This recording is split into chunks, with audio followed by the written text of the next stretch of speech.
What do you mean, oh no? Is it good tired or bad tired? It's tired? Okay. Like, kinda good, kinda bad? But I am surrounded by fire, which makes me probably a little bit too happy. I didn't know that that was like a neurodivergent thing, is when you like fire too much. Really? That's like a super neurodivergent thing. I used to be one of these kids who would like sit like real close to the fireplace and just stare at the flames for hours, like a Oh, psychopath. so I was a starer, but also I really liked throwing things into fire. Oh, Like I was also like not really like a fire starter, like not like in the sociopath way, but like if we like built a fire, like I'd be the person who's like, "Can I throw a stick on the fire?" And Dad's like, "Sure." And like I loved it because we'd gather them outside. So they're full of sap and they just pop and crackle.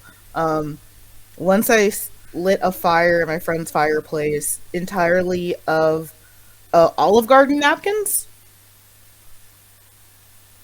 sure. because I'm the well-adjusted one. Do you particularly hate Olive Garden? No, he used to work there, so he doesn't use the napkins. Ah. And they're shockingly flammable for a cloth napkin. Oh, there were the fancy ones, the fancy. Yeah, no, these were very cheap. It's Olive Garden. Olive Garden is not a fancy restaurant. But I mean, they're cloth. That's still fancier than, you know. I mean, I don't even know if they're cloth. They're made of something that's very flammable. So we were kept warm by a fireplace full of Olive Garden napkins.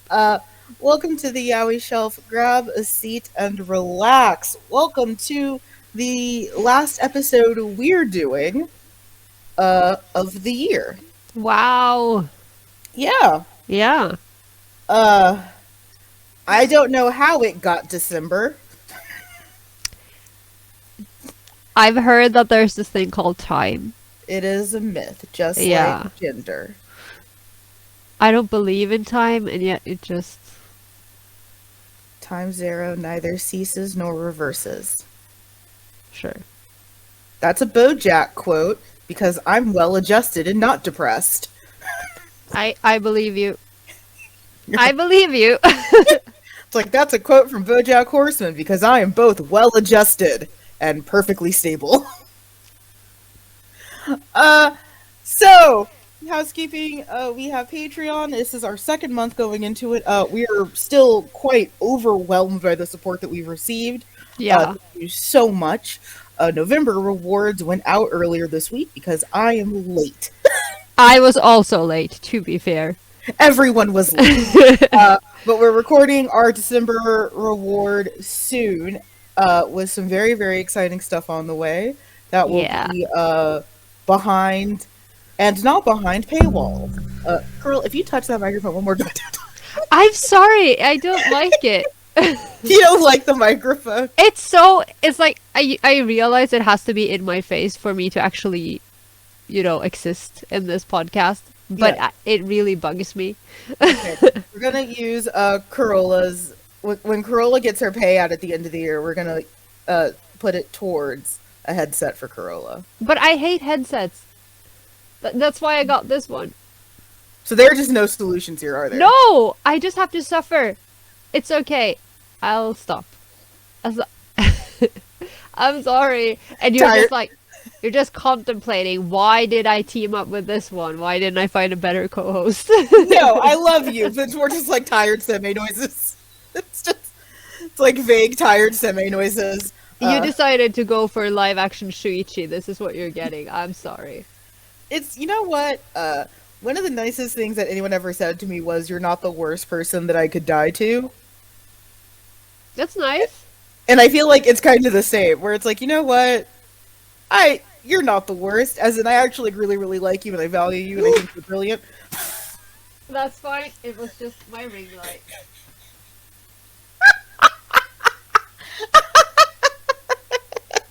Well, the lighting is better. The lighting is better.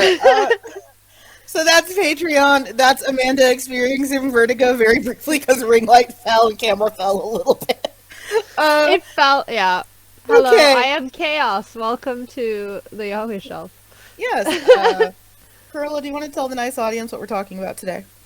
We're gonna go back in time and talk about our road to Fujin. Fujin Dom? Our Yes. way of the Fujin, essentially. Where have we Yes. been, and how did we get to where we are today? Yes. Very good. I sort of tried to model it after like our ninja way from Naruto, but I think somehow this will be less gay. Um, You think? I mean, Naruto's ninja was pretty gay. It was just go after Sasuke. Oh yeah. It was be Hokage, get Sasuke. Incidentally, no spoilers, that ninja way is gonna play a huge part in my road. Huh. No one is shocked. I wonder how. I am shocked and surprised by this development. There's been a pillow literally stalking us this entire endeavor.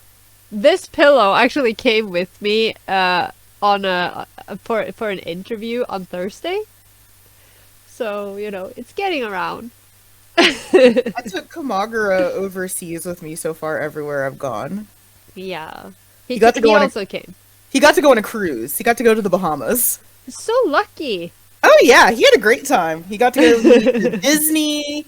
He's been to Austria. Kamaguro's getting around. Hopefully he'll go with me when I travel overseas in the future.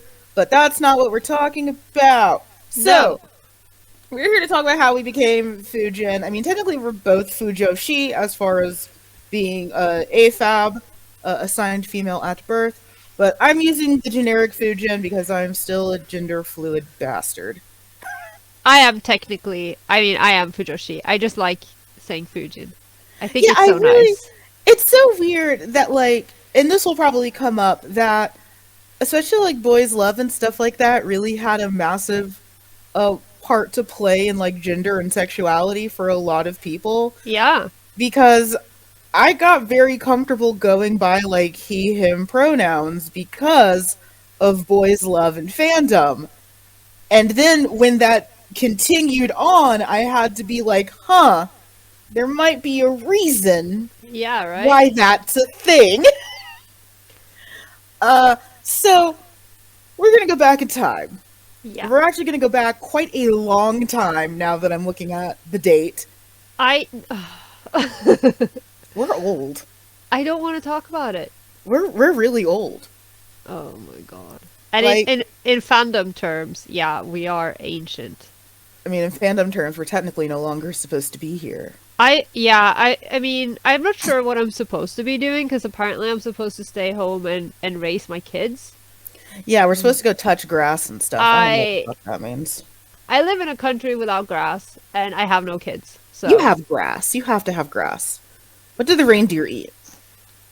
They eat, like, moss and things. I don't know why my brain filled in you were going to say they eat people, and I was about to be like... I don't know what kind of reindeer you've met, but... It's probably the Canadian ones. That's called a moose.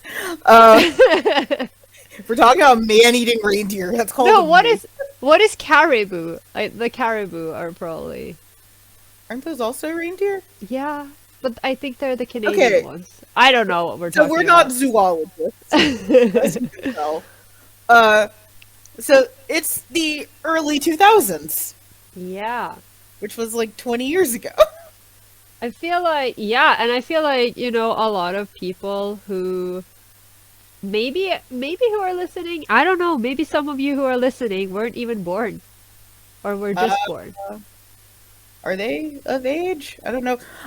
At work, we have a kid who's like 18 years old, and I'm like, are you allowed to be employed? Like, I know legally they can be, but it's like, what are you doing here?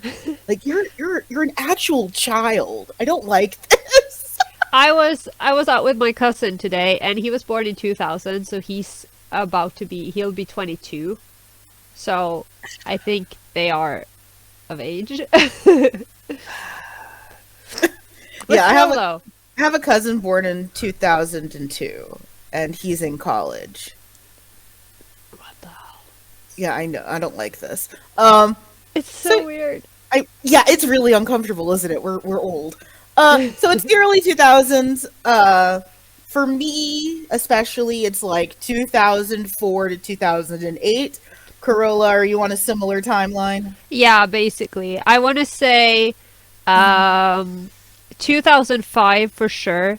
Yeah, 2005 was a huge year for me. I think I discovered right. everything that's important for to So me. I think so okay, so the time period's '04 to '08. Yeah, for me it's probably not too dissimilar. It's probably more like 2006 Yeah. for me, but I'm not too far behind you in that sense. So really honing in on, at least for us in the American way, for me that was high school, which I think is important to hallmark on, is that I really started my Fujin way when I was in high school. So I'm talking like 14 to 17, Yeah. 18 years old.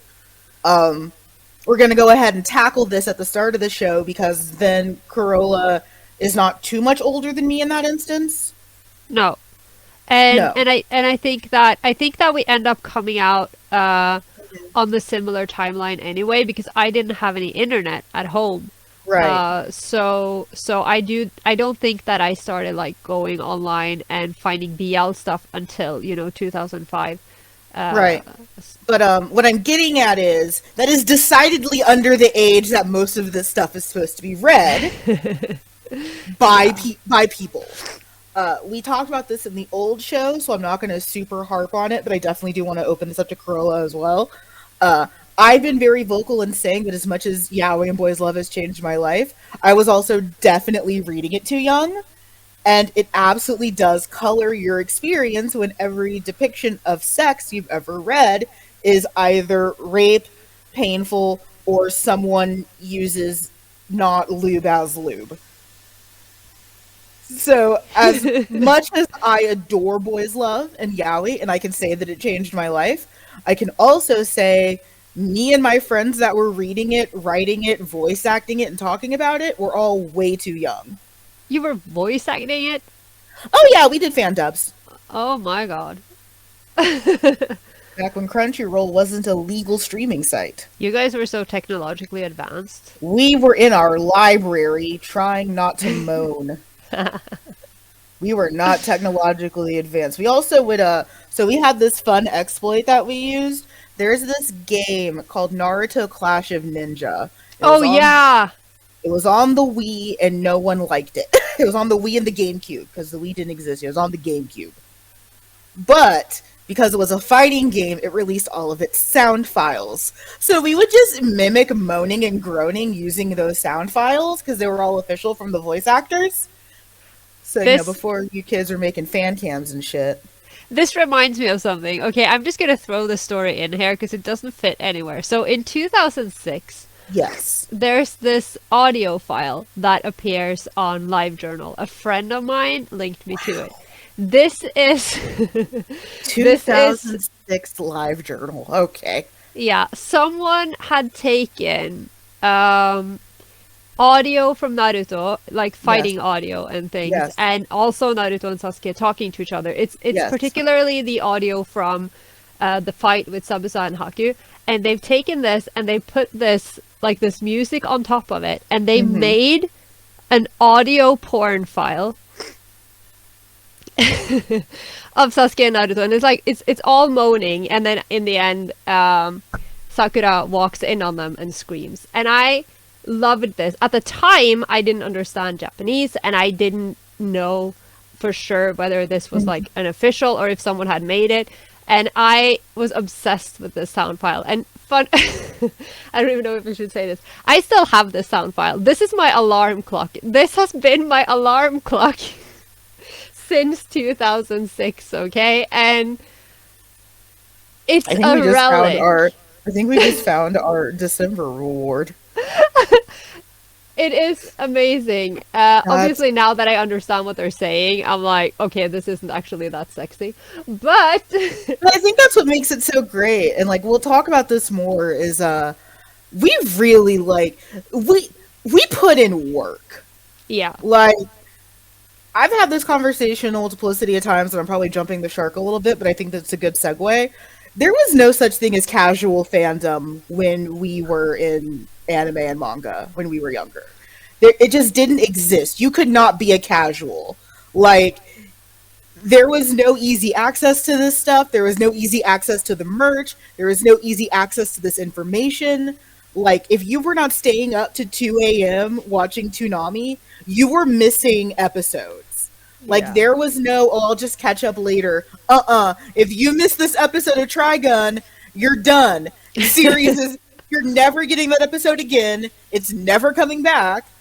You don't have access to the DVDs easily unless you have like one friend who's in Japan because he's military or his family's military. Like, conventions are your mecca. Like, just being a casual wasn't an option. So when I see a lot of friction between like casual fans and older fans, I think it comes down to a lot of that. I feel like you have something to say about this. No, I'm just thinking because I think that my experience obviously is a little different because Sure. we didn't have anything. So we Sure. couldn't watch it on TV. Like we had Pokemon. I think Pokemon, we had Beyblade and Pokemon, and then we got Hamtaro. And then we had Okay, fun fact, I love Hamtaro. I love Hamtaro. And then we had Swedish channels. So I would watch Sailor Moon in Swedish. But we didn't get anything. So we had to, and I say this as an old person from a different time, Piracy? we had to download. Yeah. Yes! Because and so you would still be missing episodes. Like to this day, I haven't seen all of Dragon Ball because it was you download and it was like one episode and then the next one was raw, it wasn't subbed, and then one was dubbed in English and the next one was in Spanish, and then you missed 3 episodes, and that was that was, of course, you missed 3 episodes of Dragon Ball. They're still going to be standing there screaming at each other, so Not in Dragon Ball. In Dragon Ball Z, yes. In Dragon Ball, Dragon Ball Z, no. yeah. In Dragon No. Ball, they've already been to like 3 different continents and Yeah. Goku's a dinosaur. This So, is like, actually true. in Dragon Ball Z, yes, it has been 3 episodes of standing there screaming. Yeah. In Dragon Ball, they've solved world hunger. Goku's a fucking spider monkey. Like, Yeah, and they probably found all the Dragon Balls and then someone made a stupid wish and they had to start over. All Yeah. of that. yeah, Garlick's taken over the world for the 50th time. Like, that's a lot of character that you're missing in 3 episodes. Yeah, of Dragon no, Ball. obviously Dragon Ball Z, because, and we would just watch it, like, but again, yeah, but not casual, because it became a lifestyle already back then, because you had to be so invested, and you had to know where to go, and what were your channels, and how were you gonna keep up with this. Absolutely, and like, gatekeeping was a thing, even in the BL space, and I said this on the old show, and I maintain it, and I'm pretty sure I said it during our panel at CostaCon. I don't think that gatekeeping on its own is bad. I think how it's being used and how it has been used is bad. But on a whole, I don't really see a lot of problems with elders or more experienced people in fandom telling younger people in fandom that they do be wildin'. Like, am I wrong? I mean, I know. Like, I'm looking at things now, especially like with the whole like ship anti-ship thing, and it just, I keep going back to, to tie it back to the episode, and it's not just old Fujin complain, because we could do that for 3 hours. Oh, we yeah. We could easily do like old Fujin rocking chair stories for hours. The 3-hour special. Right. We could easily do that. But to tie it back, so much of our way in like shipping manifestos, in shipping wars, in, ship content was rooted in lovingly being told you're a fucking idiot. Like, just absolutely, you build a shipping manifesto and it's airtight so no one can blow a hole through your shipping manifesto. Like, we mentioned that this is a naval combat metaphor. All of this stuff with shipping is an extended naval combat metaphor. And when you think about it that way, the first word is naval and the second word is combat. We are not friends here. No. We are at war. we may all be on the high seas. It might be like One Piece. Everyone has their faction. We all have our cannons, and cannons destroy ships. Or they defend ships. Yeah. But it's war. I love how fired up you get about this. But yeah, but you're absolutely right. But I love that. That's what, like, I'm gonna sound fucking like Glenn Ross. That's what gets me off. I love that shit. I love being able to, like, oh, you like this shit?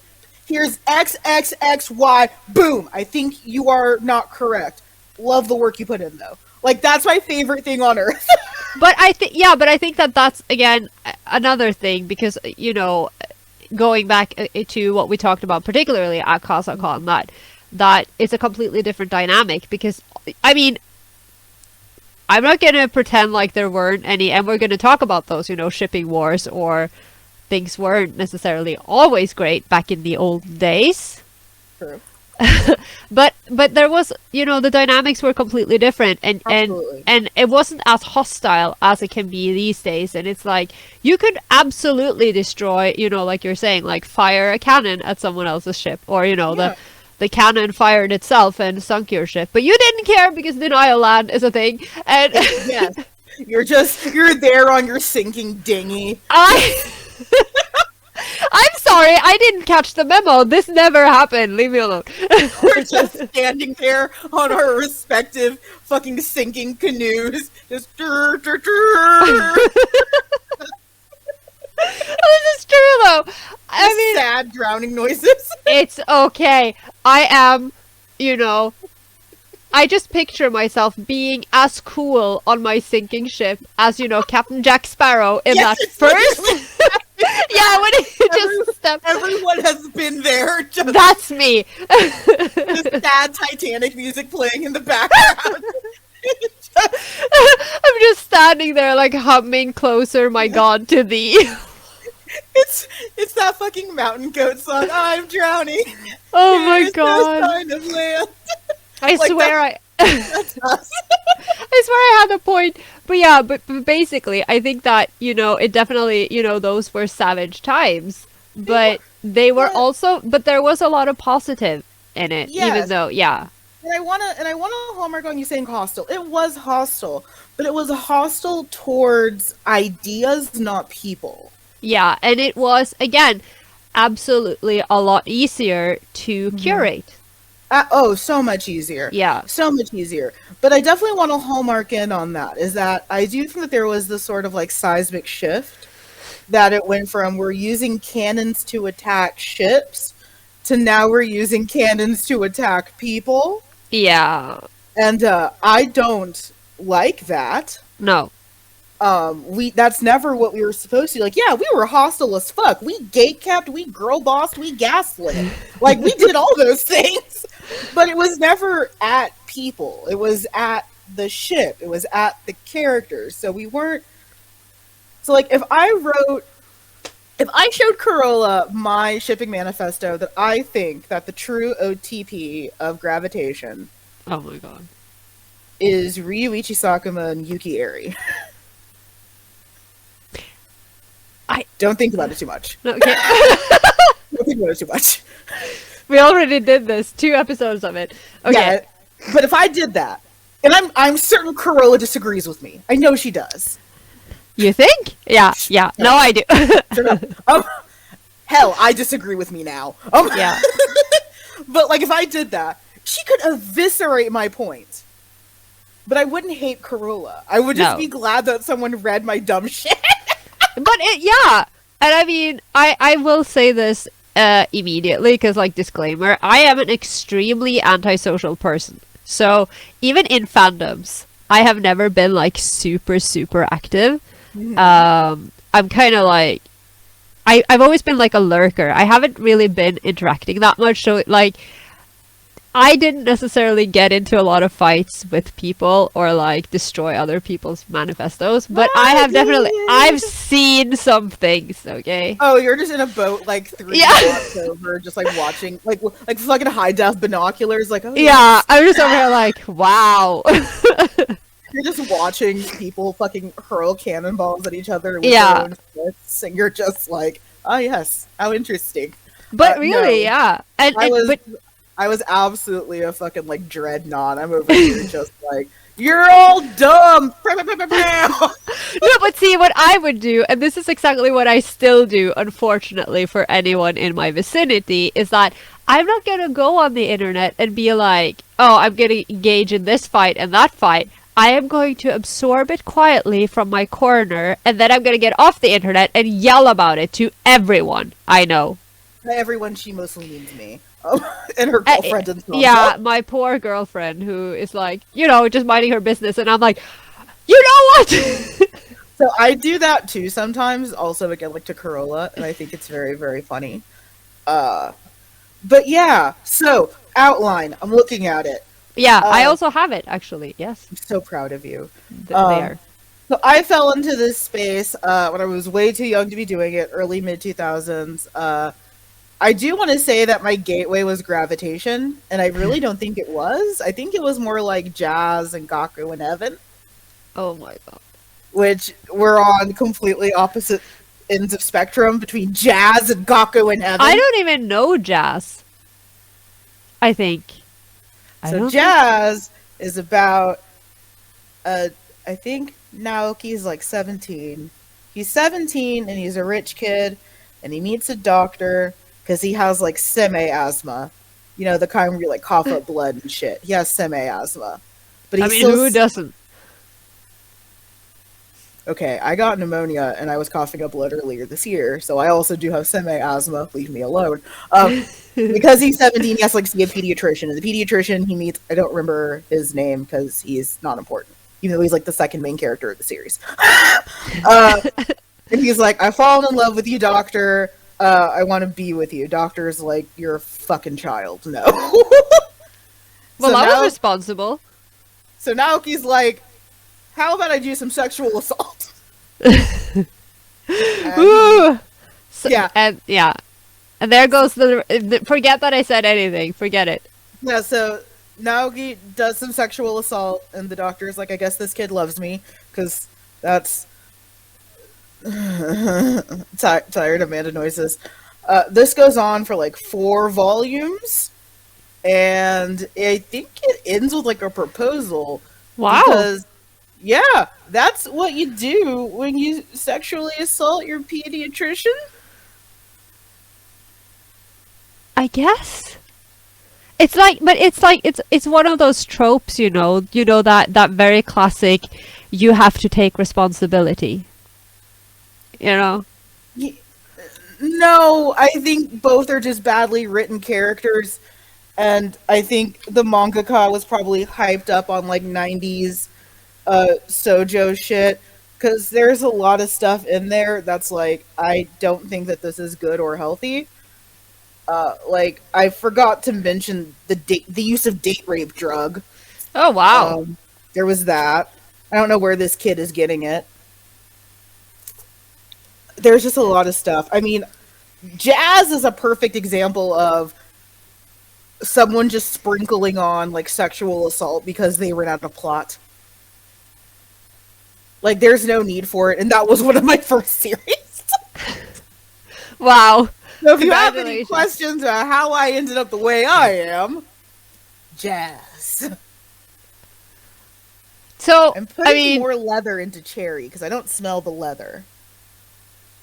and again, like, that's, you have a fun opportunity there for, you have Jazz hands and Yaoi hands. Congratulations. You have a Jazz did have some yaoi hands. Jazz had, you want to talk about fucked anatomy. Jazz had some very aggressive. There were Oh some my yaoi beds. There were some feet that were in different rooms. There were hands that took up, like, you want to talk like basketball player hands, like fucking oven mitts. Like, Jazz, I mean, looking back, I have no idea what about Jazz did it for me when I was fucking 16 years old and I had bad taste in everything, including both real and not real men. But we've all that, been there. some of us don't leave. Oh. Some of us, unfortunately, do not leave.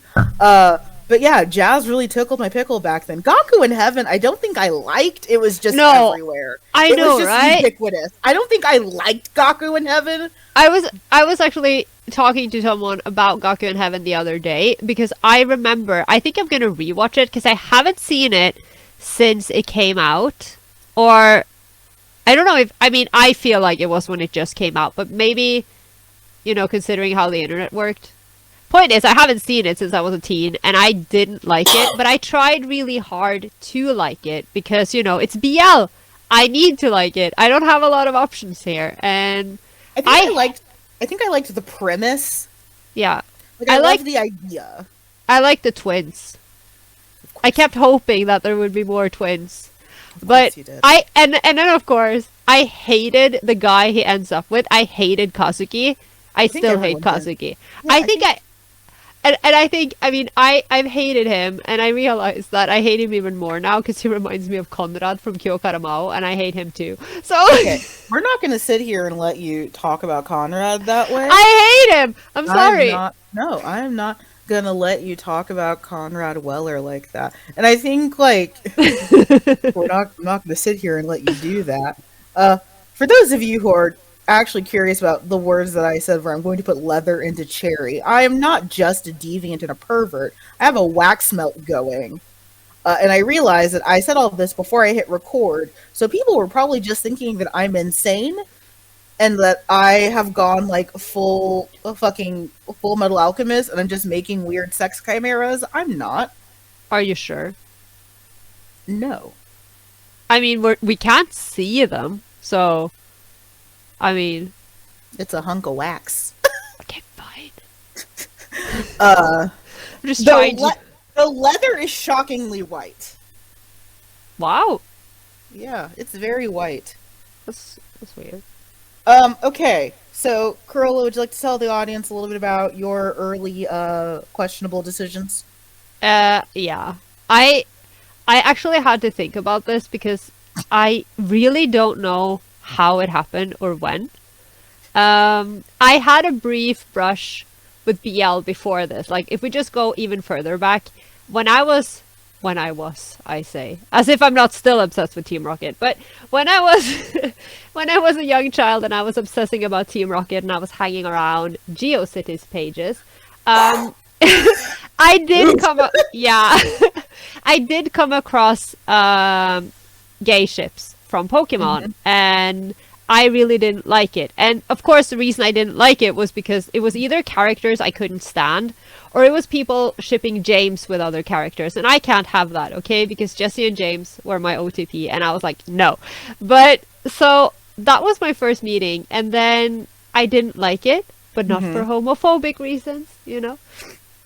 And then you fast forward, and I'm 15, 16 years old, and I somehow fell into BL, and I'm pretty sure that it was all Naruto Dojin, that it was Sasunaru Dojin.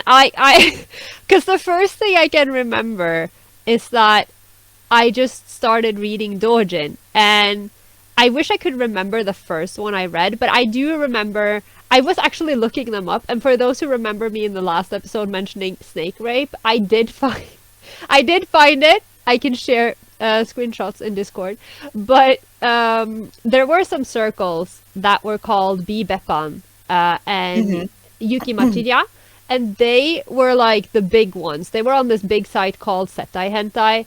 And it's really funny because these doujins, they were obviously all porn, and most of them were like super out of character, but it didn't matter. And I was like, it was a completely new world. So I didn't even go for the plot. I was in it for the porn, right? And then absolutely.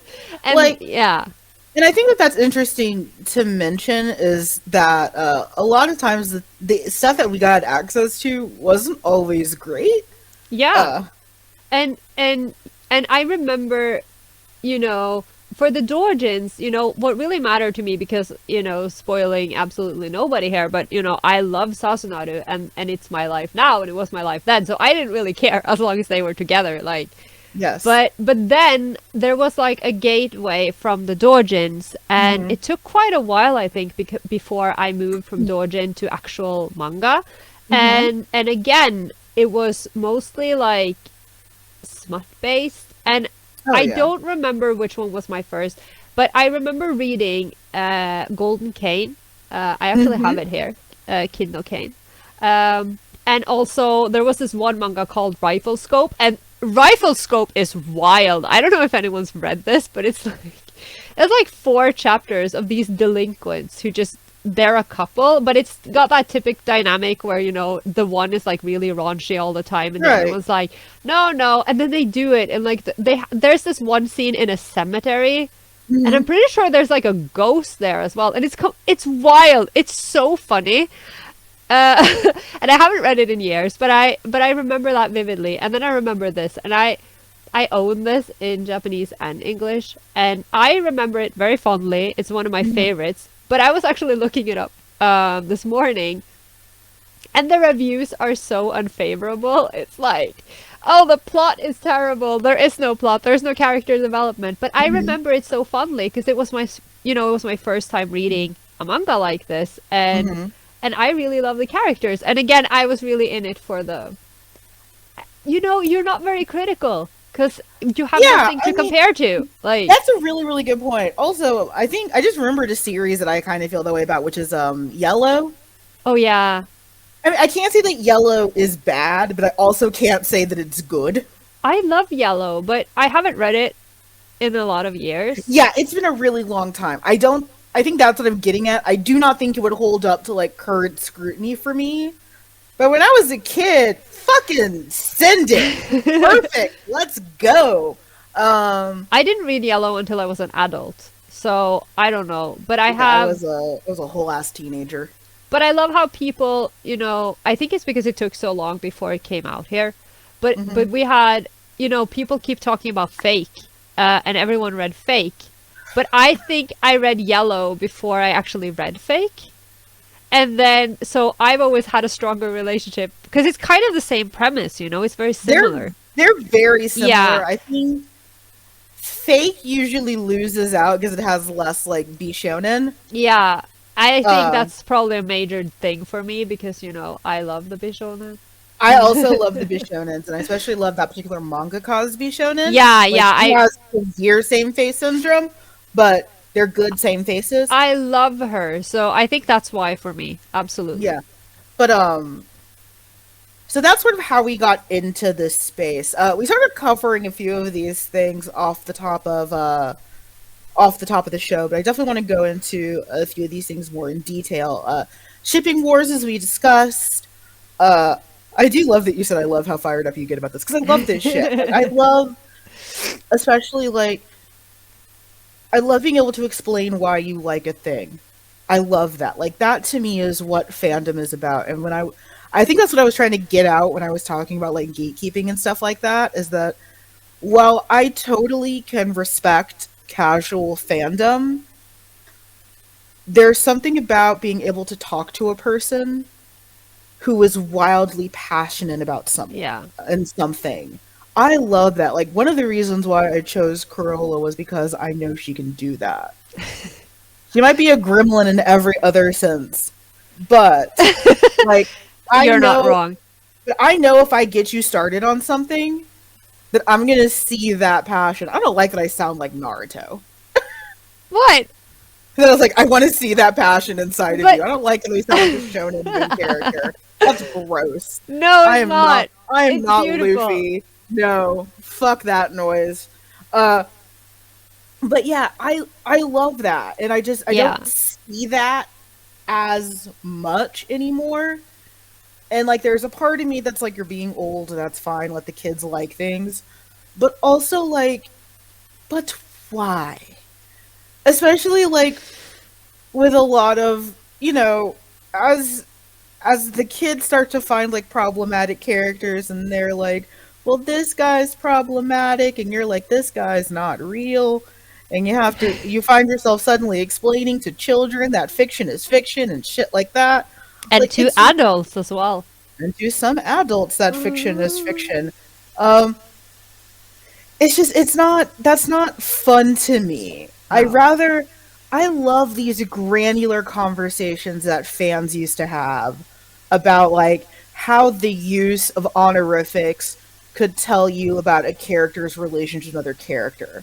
I love that we could spend hours on translation notes and digging for just mining for every little piece, every kernel, like fucking, oh my god, like those crabs that like gather things and they put decorator crabs, like that.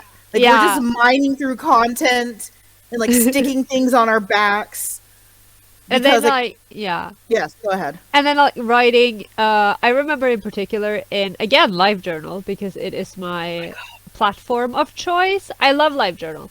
And there was this one particular Death Note community where there was a lot of this stuff. And I remember there was like this essay, like someone wrote a whole ass essay on the ship dynamics between Raito and En, and who topped and why Raito tops. And it's like, you might disagree with this person all you want. I don't. But I don't.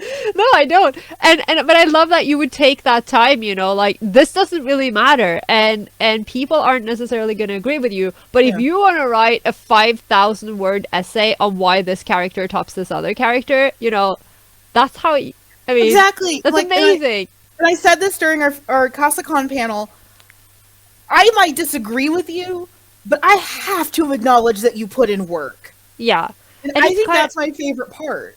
Yeah, and it's kind of like what what one of my literature professors said as well. That it's the same. You apply the same logic, because he's like, if you can argue your case for why you are interpreting this piece of media this way, you're not necessarily wrong, as long as you can, show to your sources or show through your arguments in the text why you are interpreting that way. And I think that we learned to do that a lot using fandom. Yeah, we did a shocking amount of like actual like literary criticism and stuff for free on the internet, which we're not even going to talk about that ish. That, we're over here doing like actual like Jacques Derrida deconstruction on the internet for free. But yeah, like I'm so glad that we fostered a Discord community that's active like that, because we do have those conversations, and like I love Carola for this, but like I remember writing those essays, and like you mentioned Death Note, and it sparked this memory. Do you remember when How to Read Volume 13 came out? Yeah. And like everyone fucking flipped out because it contained a card that had Elle's real name on it, and just like yeah, finally. And like when I cosplayed Mello, I used that guide so much for Mello, and then when I was writing my fic that was Matt and Mello, that was my Bible. And it made me realize I made a mistake that I'm still upset about to this day. Yeah. Which is, I write Matt as slightly taller than Mello because, of course, I'm influenced by old Seme Uke culture. Yeah, of course. Which we should talk about. Oh, yeah. I'm super influenced by, like, very binary Seme Uke culture, which means your Seme is usually taller. Yep. Matt and Mello are the same height. Yeah. So, I made a canonical mistake in a fan work, and I'm upset. Yep. But I wrote Matt as slightly taller. I also wrote him as not a fucking just complete loser. But he's not. He canonically can't be. Don't get me started about that, because I have a lot of words to say about that. Do not get me started on defending Matt. I mean, I wouldn't mind, because you know how I feel about Matt. I love him, and I think that he deserves the world. I hate when people write him as, like, an afterthought, or that he's dumb. He's literally... But he can't be, canonically. Thank you! He's fucking third in line. He's not a fucking idiot. What was that? Oh. It's me agreeing. I thought that was waving. I was like, what was that? Like, he's literally fucking canonically third in line. He's not an idiot. He got sent to the Bruce Wayne Academy for smart orphans. Is that not where they are? I mean, either that or Professor Xavier's school for dramatic gifted. Smart Yeah, orphans. whatever. Yeah. Same thing. Yeah. It's the same damn school. They got sent Don't to at me. They got sent to the Madoka Academy for sad smart orphans. I don't know. But like, he's there. He canonically isn't an idiot. Like, he trusts Mello so much. I still don't know why that isn't sexual. I still don't know why you would look at Mello and he's in like a literal garbage can. And Matt's just looking at him like, I'm gonna marry that man. I would take a bullet for that man. Because you have yes. Because you have the holy backstory. They're Osan and AichiYume. They're childhood friends. He has to marry him. There's no, there's no world outside of Mello for him. There's nothing. Mello's a fucking raccoon in a trash can. I love it. And because Matt's like, that is the man I'm going to take a bullet for. I'm going to spend the rest of my life with him. I love nothing else but that man. And Mello was literally a rabid raccoon. This actually hurts my feelings and warms my heart at the same time because they did actually spend the rest of their life together. I just dropped a spoon. You might not have heard it because it's plastic. I heard it. I dropped a spoon. I thought it was a perfect timing. They technically did. They did. I am sad. Okay, anyway. Carola got me started on Matt and Mello. This is her fault. Yeah. But, so those are shipping wars. The old ways. Getting really into, like, that whole, like, Fujin Nindo.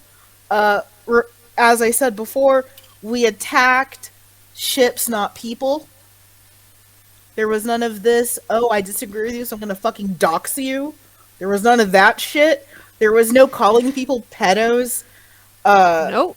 There was definitely not as much yelling at our elders. Like, we needed our elders to survive. They had all the seed files. They knew all the translation stuff. They were old enough to get us the shit we needed because we were dumb children and we needed help. Like, and they were the ones writing all the good fanfic. Arguably, we still are. I mean, yeah. Not to toot my own horn, but arguably most of us still are. But we looked to our elders with pride. There was none of this antagonism between younger fans and older fans. If anything, it was a source of comfort to look at older fans and it's like, oh my god, you haven't killed yourself yet. I can keep doing this. Yeah, and like the only thing I can remember that was like uncomfortable with, discovering that that fanfic author was, an adult, is that you were worried that they were going to think that you were a stupid kid, Like, you had so much respect and you wanted to comment and be like, I want to tell them how cool this is and I want to tell them how great this is, but I also don't want them to think I'm a stupid child. Like, I want them to like me. Also, like, the whole auntie thing of, like, I'm a minor reading your stuff. Do you know how damaging this is for me? Why the fuck would you announce yourself? Do you have any... On my YouTube, on my personal YouTube, there is an account that I made when I was in high school that is still slightly off of my real age, because the only thing putting age restrictions on websites was good for was making people learn really quick how many years to add to make them 18. Yep. And even that didn't always work. Like, I was kicked out of AFF at least 2 times, and the final time they were like, if you register on this site one more time before you're 18, we're gonna permaban you. You're not getting on here for life. I was like, okay. Right. And it was the first thing I did when I turned 18. Yeah, like, the idea of, like, these fucking aunties being like, oh my god, I'm a minor in an adult space, why aren't you catering to me? Why the fuck would you announce yourself? You did not pass the vibe check. Just hang out.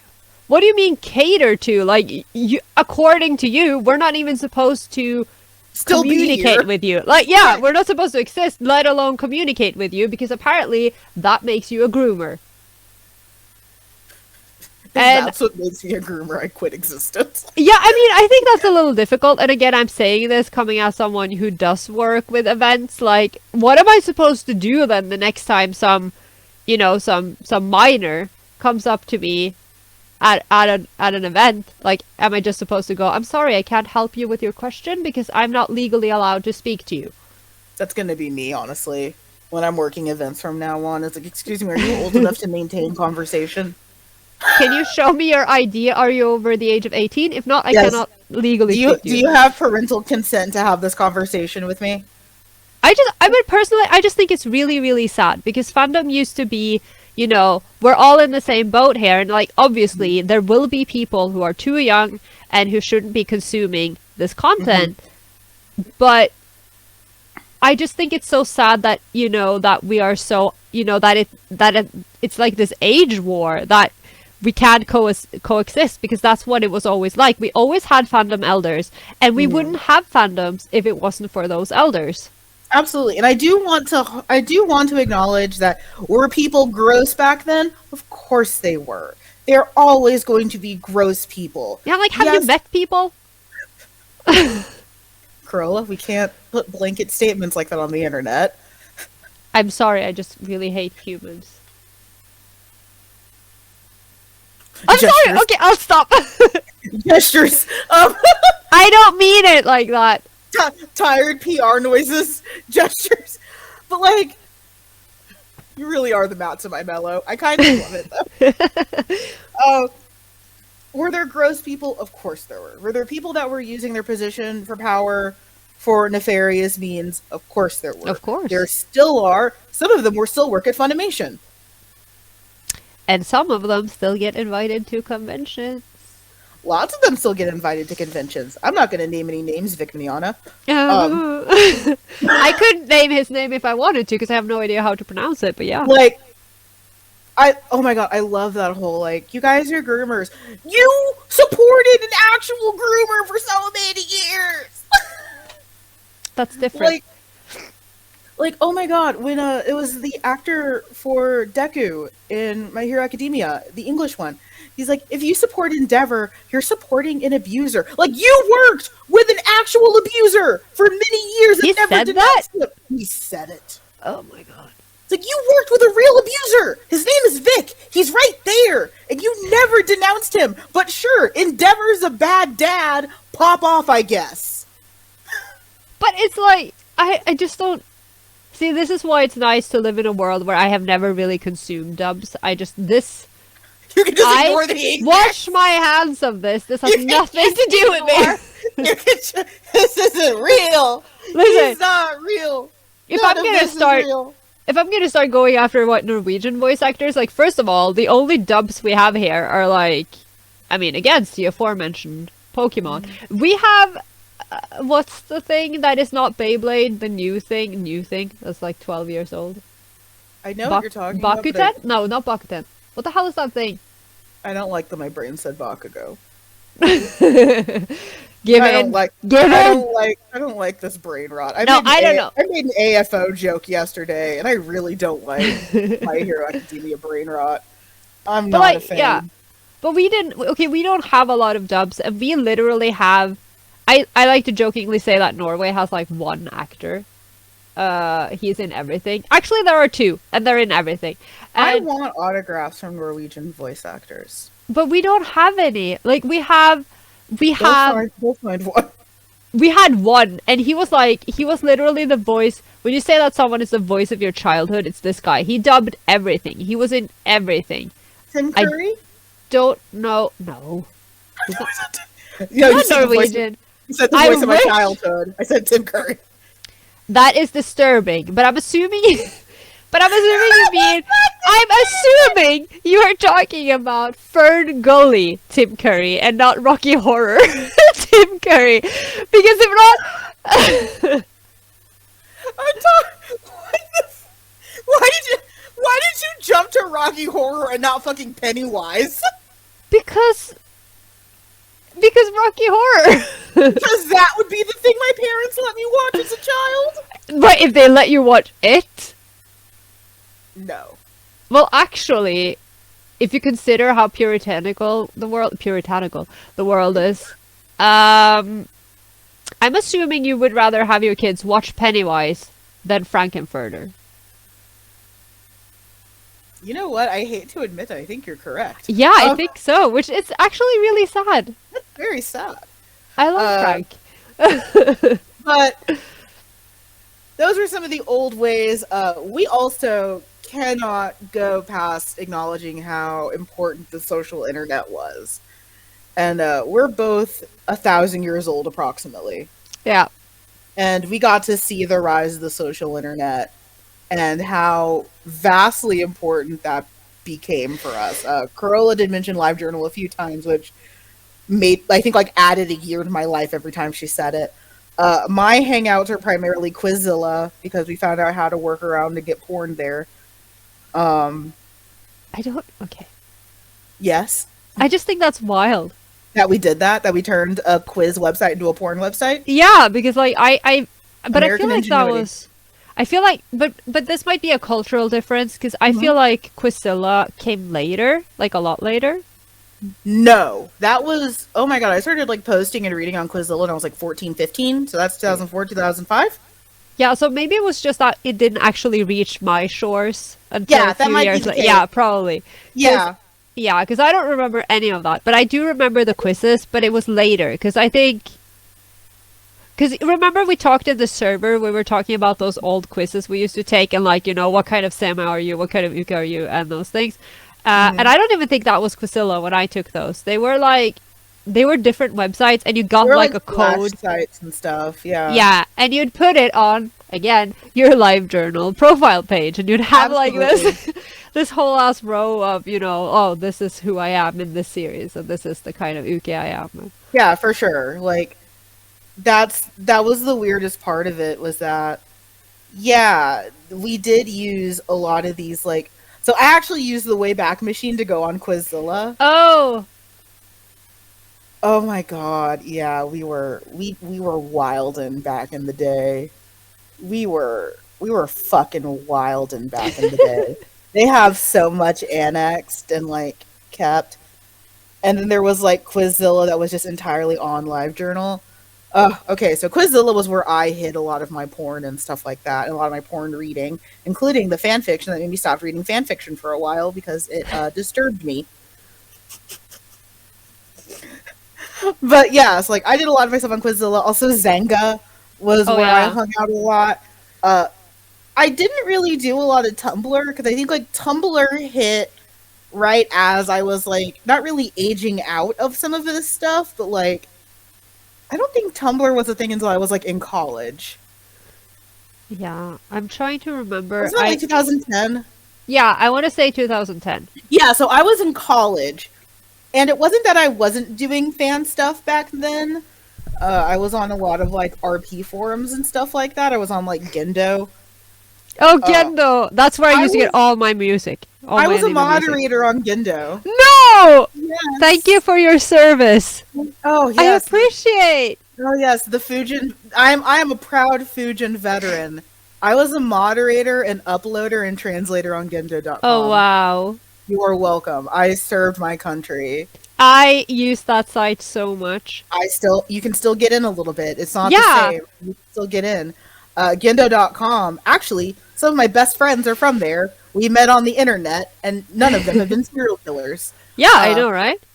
I know, shocking. But yeah, I used to mod for Gendo. So, like... That is so cool.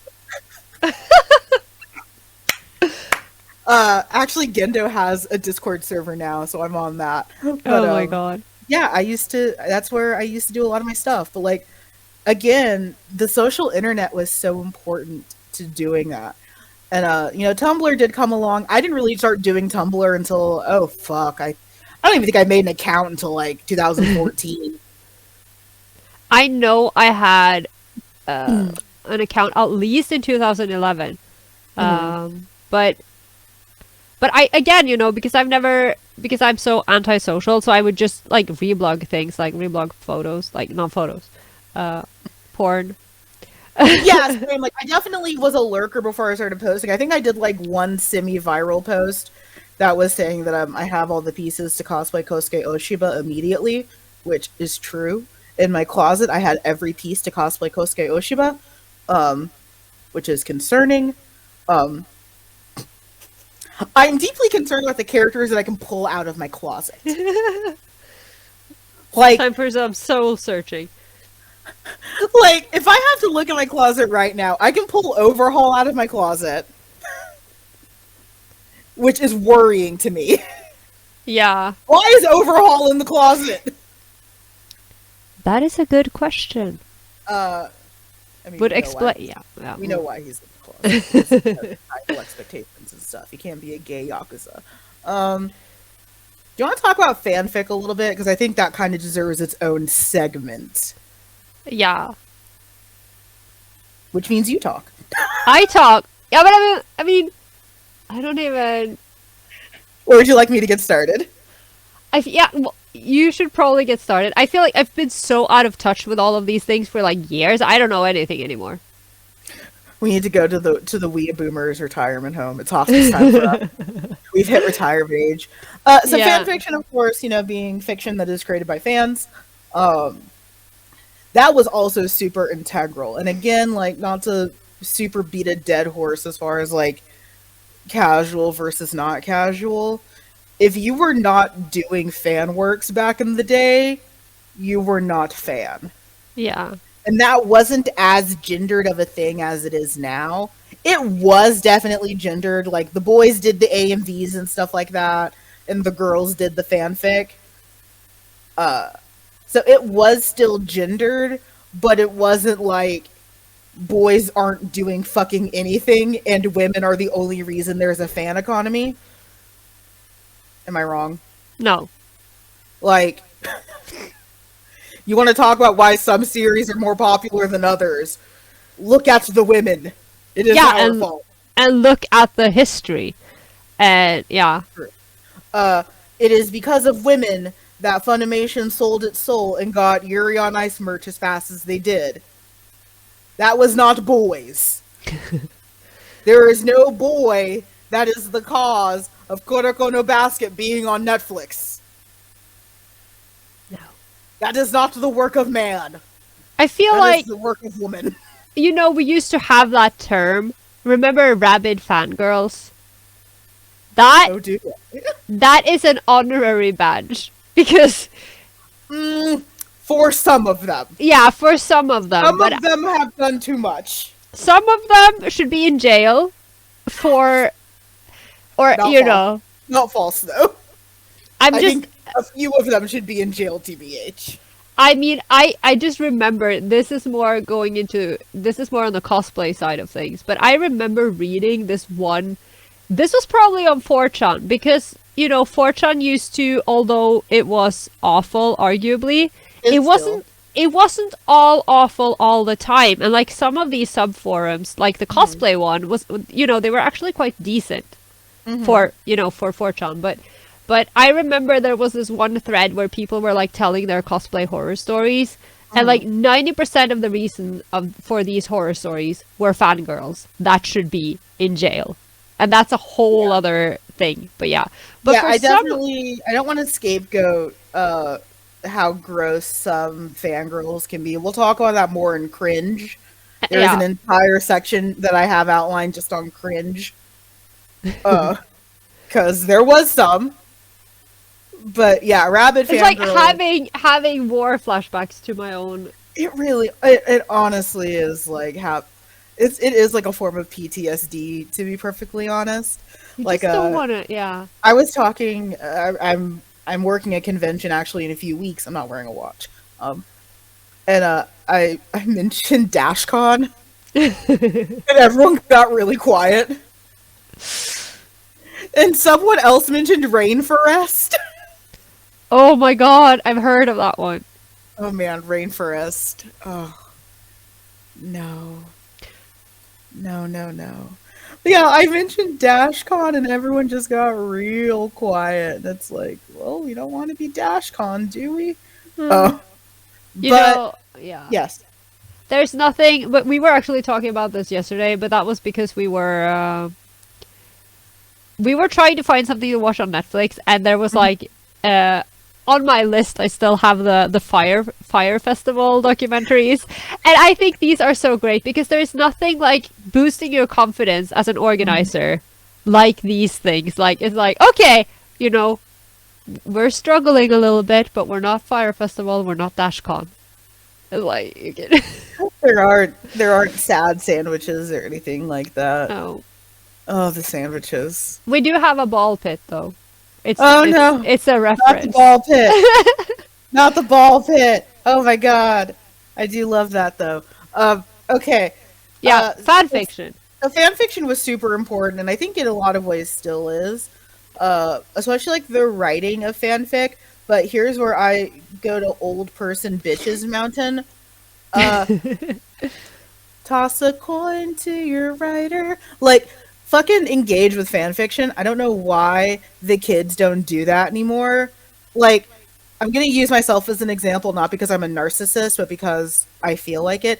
I wrote under 50,000 words of Matt and Mello that I produced for free over multiple weeks. I did this out of love. Yeah. The least you can do if you like my work is tell me you like my work. This is like, I mean, I'm just gonna, like, this is such a sore spot. Like, I just fire up every time, because it's like, I remember being a fanfic writer. Like, it's been a million years. I do occasionally. It's been approximately 5,000 years. Yeah. I occasionally, I actually did write a fanfic, like a very, very short drabble, like this year. But I don't post them, and I don't really do it anymore. But I remember when I did it, and you know, the extreme frustration of, you know, pouring all of your time. You're still, you know, you're a high school student. You're juggling like school stuff and like a life, and you're still putting all of this energy and all of your hard work into these massive, massive multi-chapter stories. And then the only comment you get is like, great chapter, please update. And it just, I feel myself becoming a husk of a person just thinking about it. Caveat. Comment on your fanfic writer's work. If you comment though, where's the update? I will hit you with a broom. Like, I just spent, you know, a very long time on this, but sure, I'll just get right back to my little sweatshop for you. That's like I have a part 3 planned of Ed and Mustang thing that I've been doing, because apparently that's a ship I like now. I don't know why you I don't know, I just thought you were gonna say Ed, and Eddie. I'm sorry. I don't know what happened. I'm not to my Rebecca brain. Sugar. I do not ship that show. And I get violently upset at anyone who does. No, I don't either. But I did enjoy Double D. I liked him. Okay. He's very cute. Anyway, carry on. So, tangent. I have this like line. It's like a sedimentary line of things that are like not shippable. And it's always weird to me to see fans that are like a little bit older than me that will ship those characters, or that like that was like sexual awakening for them, because for me they were happening like when I was not sexual. Yeah. So it's like, eh. like I found Rebecca Sugar, the creator of Steven Universe. I found her old like Ed, and Eddie dojins and stuff, and that's just like, I don't know how you see sexual attraction for any of this, but that makes sense. She's a little older than I am. Yeah, So exactly. for me, this hit at like, 8, 9 years old. For her, this hit for her more as a teenager. So there's like this sedimentary line of unshippable things that I'll still like every once in a while see like fanfic for, and it's like, eh. Yeah, and that brings back, while we are on the topic of for instance, fanfic and ye old ways, that brings back the term squick. Because that squicks you. That's like, you're just, nope, I'm not going there. Yeah, I had a fan fiction that squicked me out so bad that I didn't read fanfic again for like 5-10 years. That's not a squick, that's PTSD. I can tell the story of that if you'd like. Do carry on. So it was actually Ed and Alphonse. But it wasn't the incest that got me. I mean, why would it? But, you know, in our days, that was... It was that Al did not have his human body. Oh.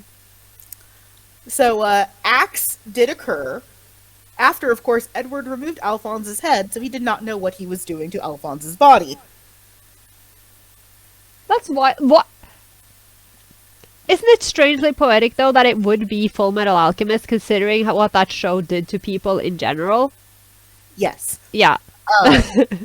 And after Ed is finished, there is a, like, drabble at the end where Ed is cleaning out Alphonse's torso. And Al asks, "What were you doing, brother?" And I just remember like something short-circuited in me. Like smoke came out of my ears. I remember just like closing out like every window I had on my computer and just like walking away. But I'll tell you what you didn't do. You didn't attack the writer. No, not at all. No. Good segue. Not at all. Because, I mean, I read it. At no point did that writer kick in my window and hold a gun to my head and say that I had to do this. I hate it when that happens. Yeah, that's what happened with Jano Subete. The manga got kicked out my door, and she forced a gun to my head and made me read Jano Subete until I cried. How do you... Isn't that what happened to everyone who read Jano Subete? Oh yeah. How do you get Murakami to do that? Asking for me. How do you get her to kick down the door and make you read? The thing is that it's not begrudging. What is happening? No, we're doing a ticket release. I just remembered. Why are you working during podcasts? No, I'm not working. It was pre-scheduled. I'm just checking that we have someone paying attention. Okay, I trust you. Yeah, it's fine. But yeah, like you're right. One thing I didn't do was go attack the fanfic writer. Yeah. Because she didn't kick down the door and say, "You need to read Edward jerking off into his brother's empty torso and trying to be careful not to come on the blood seal." Like you didn't. No one made you do that. No one made you do that. I did that, and I regret it to this day. Like that. Yeah, that wasn't a squirt. That wasn't a squick. That was a just short circuit, smoke out of ear, light went out behind eyes. Like I was a different person. The phases of my life you can tell by before and after this event. It's like I've been a different person ever since. I used to have a good life, and then this happened to me, and I no longer have a good life. I did this to myself. Completely, like, and that's, yeah, I love that you brought up the point of, like, no, that was not anyone's fault but my own. But I started writing fanfic when I was 14, technically 12. Yeah, same. Technically 12. I don't think I was, I mean, shit, I still don't think I'm good at it. I don't think I was good at it until, like, 15 or 16. That's when I started taking money for things. Oh, you did? Yeah, in my particular circle, I got really, really known for writing non-con. I was the one that if you wanted some non-con, you went to Amanda. I also wrote a lot of age gap. Didn't we all, though? Well, because my bread and butter was Naruto. Did you? Yeah, because, no, yeah. So I wrote a lot of non-con, a lot of age gap non-con. As one does. So yeah, people would give me money to be like, I want my OC non-conned by this character. Here's $5. And it's like, cool. That's really... That's really what? I mean, you were ahead of your times. Yeah. I wrote most of my fic on paper. Yeah. I still have a lot of my fic on paper. Will I show it to anyone? No. You know, oh my god, you get to be the inheritor of my fanfic now. I do? Are you gonna, like, mail them to me? Well, it's supposed to be after my death. Ah. You have to collect it. Can you not die, though? Like, not in the immediate future. Oh, no, not at all. No, like, no. I don't want you to be immortal, because I don't wish that on anyone. Please appreciate the brain divide by zero of, like, I mean, I wasn't planning to... My former co-host said that she wished to abscond my fanfiction from when I was younger, but now that she is a former co-host, that responsibility can now go to you. Hooray! I love responsibility. It's not like I'm holding... you sound like I'm holding you hostage. Why do you sound like I have held you hostage in the basement of NG Studios? You are not in a gilded cage. Listen here, Seguchitoma. No. Do you want to talk about like fan art and fan comics? Yeah, I mean we have to because it's such a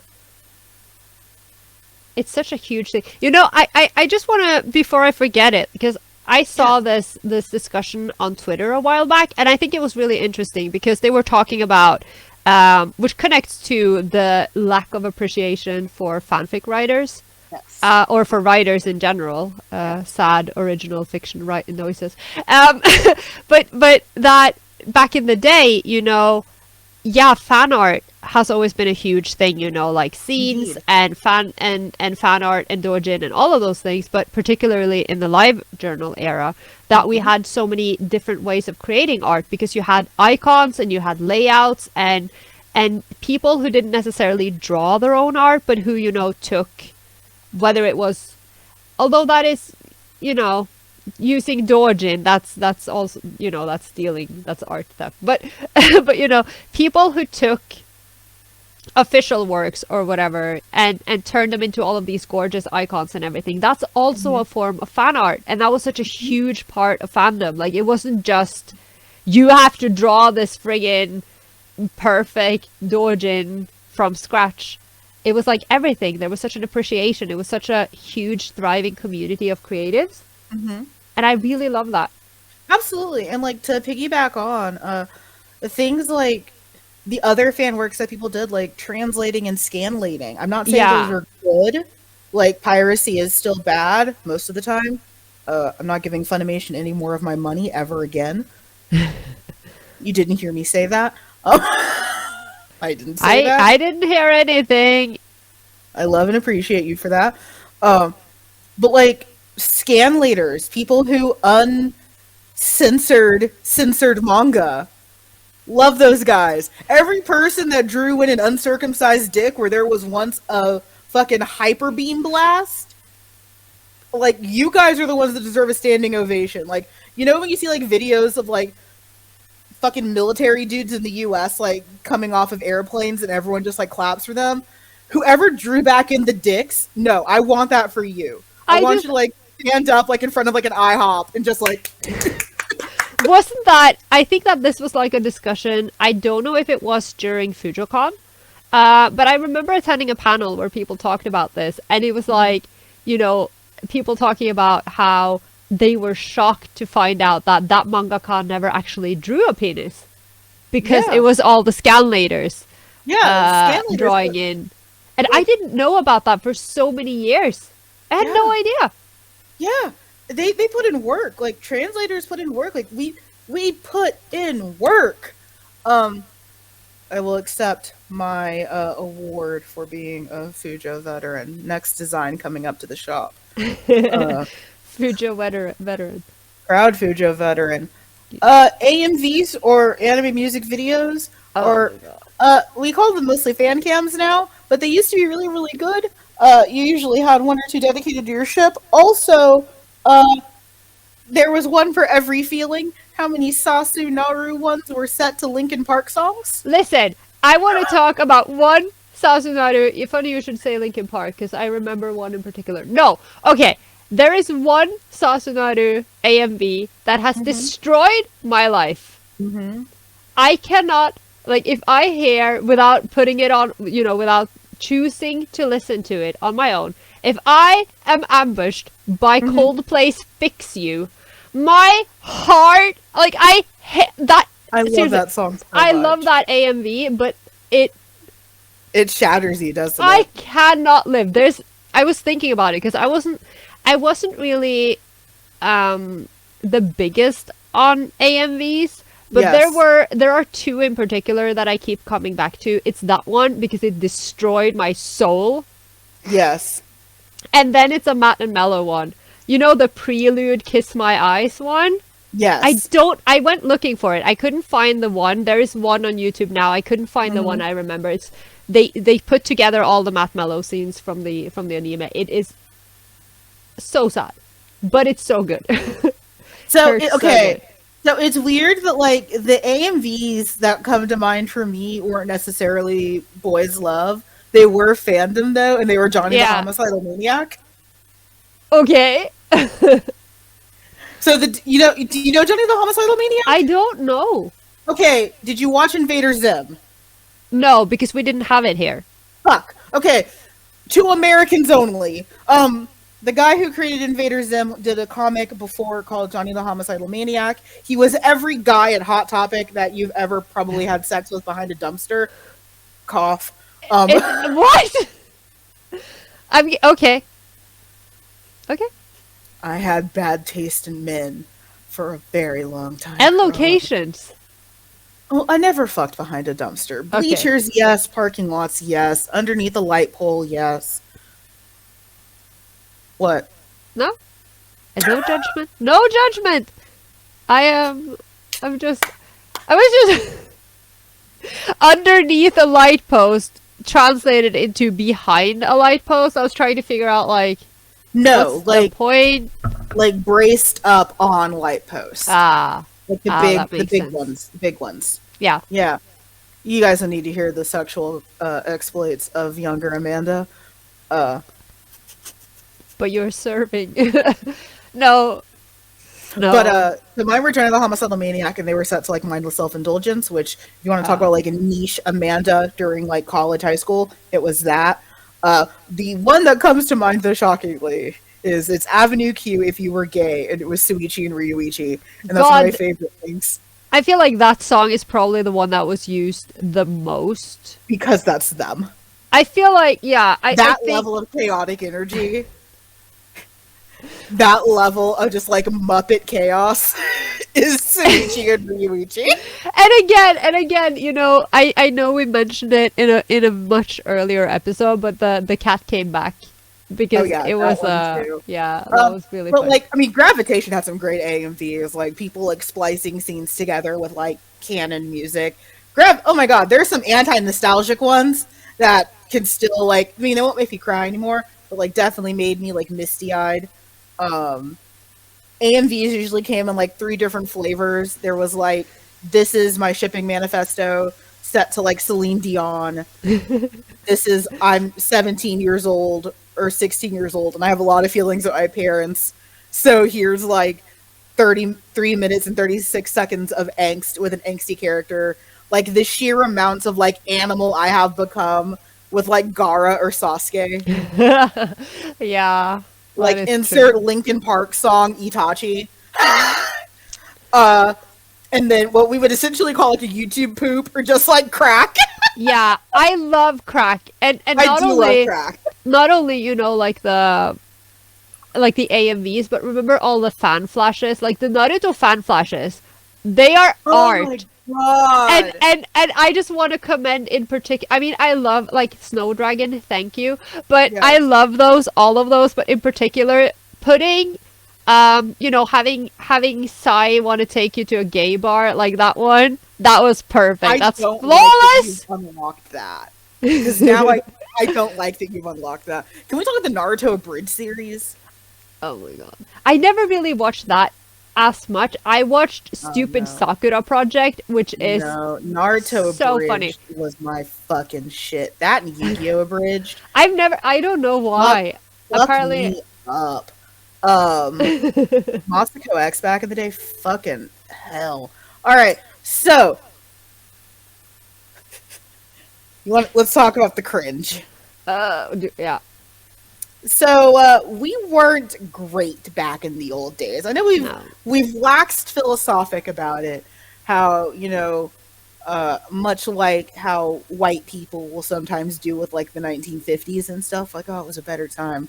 It was a better time for a certain group of people.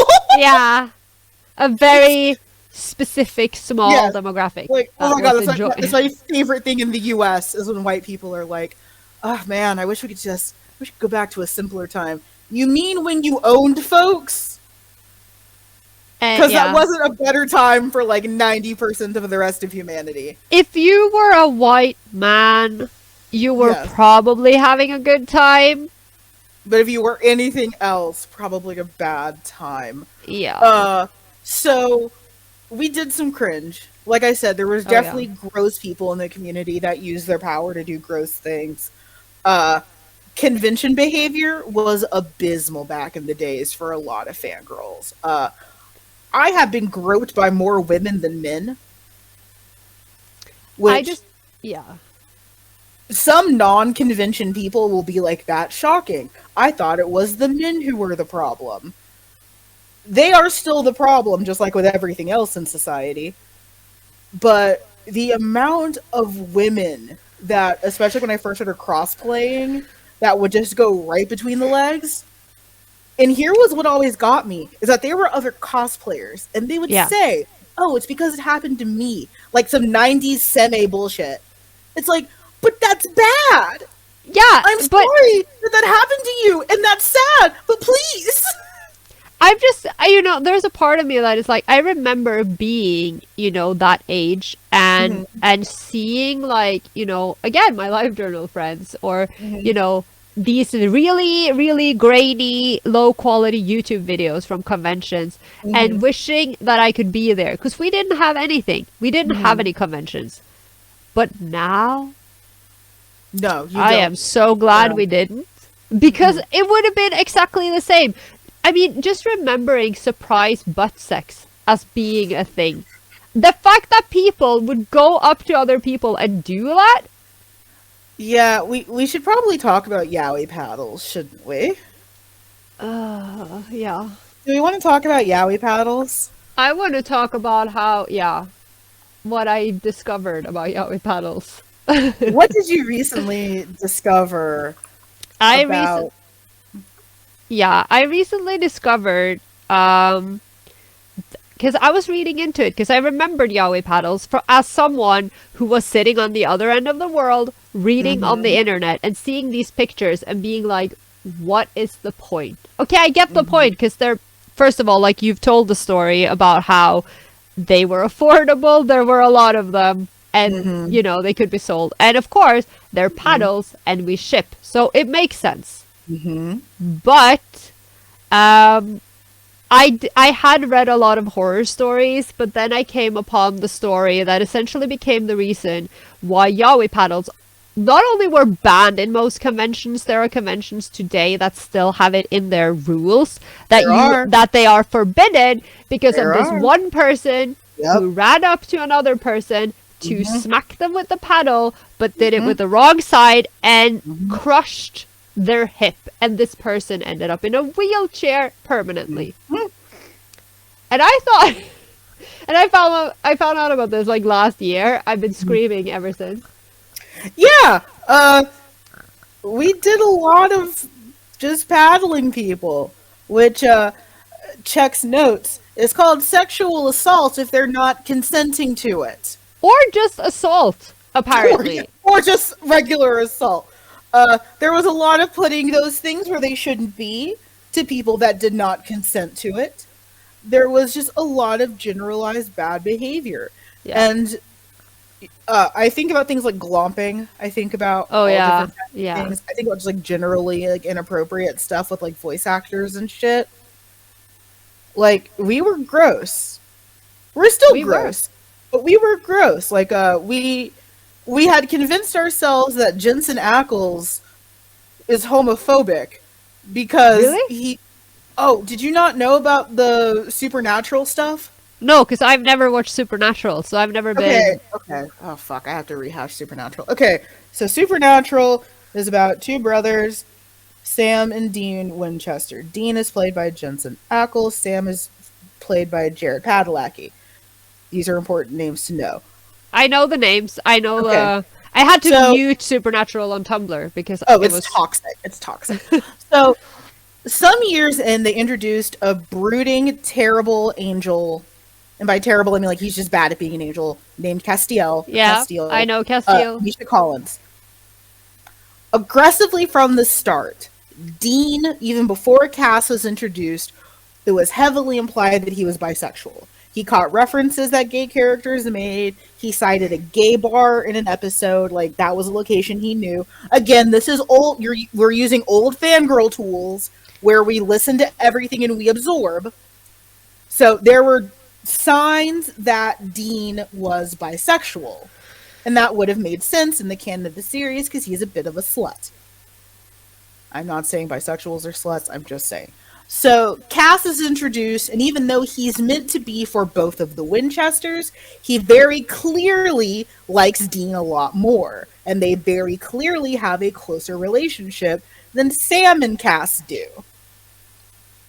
So during the height of Super Hulock. Well, yeah. Neither of which I've ever been into.